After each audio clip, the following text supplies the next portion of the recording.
आपण पाहत आहात सत्य, रोखठोक, निर्भीड बातम्या दाखवणारे न्यूज चॅनल जनहित मराठी न्यूज।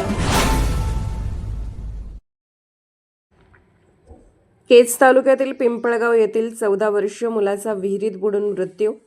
विहिरीत पोहत असताना थर्माकोल तुटल्याने दुर्दैवी घटना। केज तालुक्यातील पिंपळगाव येथील 14 वर्षीय मुलाचा विहिरीत बुडून दुर्दैवी मृत्यू झाला आहे। पोहत असताना कमरेला बांधलेले थर्माकोल तुटल्याने ही दुर्दैवी घटना घडली असून सदर घटनेमुळे पिंपळगाव या गावावर शोककळा पसरली आहे। दिनांक 30 एप्रिल 2026 गुरुवार रोजी केज तालुक्यातील पिंपळगाव गव्हाण येथील विराज विशाल शिंगारे वय 14 वर्ष हा मुलगा त्याच्या मित्रासोबत विहिरीवर पोहायला शिकण्यासाठी सांगवी शिवारात गेला होता। परंतु विराजला पोहायला येत नसल्यामुळे त्याच्या कमरेला थर्माकोल बांधले होते।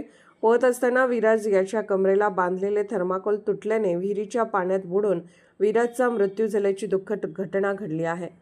सदर घटना ही दुपारी 3 वाजण्याच्या दरम्यान घडली असून सायंकाळी 6:30 वाजण्याच्या सुमारास मृतदेह पाण्याच्या बाहेर काढण्यात यश आले।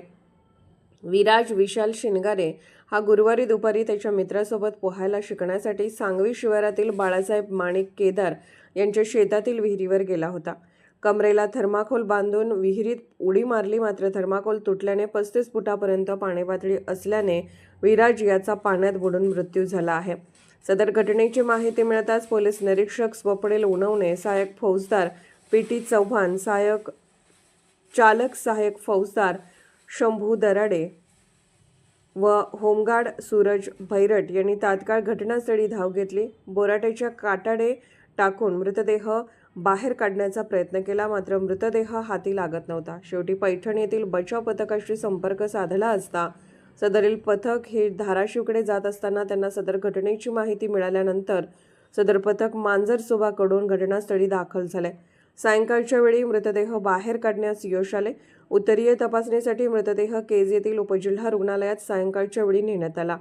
उपजिल्हा रुग्णालय केज येथे मृतदेह ठेवण्यासाठी तांत्रिक अडचण असल्याकारणाने सदर मृतदेह हा अंबेजोगाई येथे पाठवण्यात आला आहे। याचा पुढील तपास केज पोलीस करत आहेत।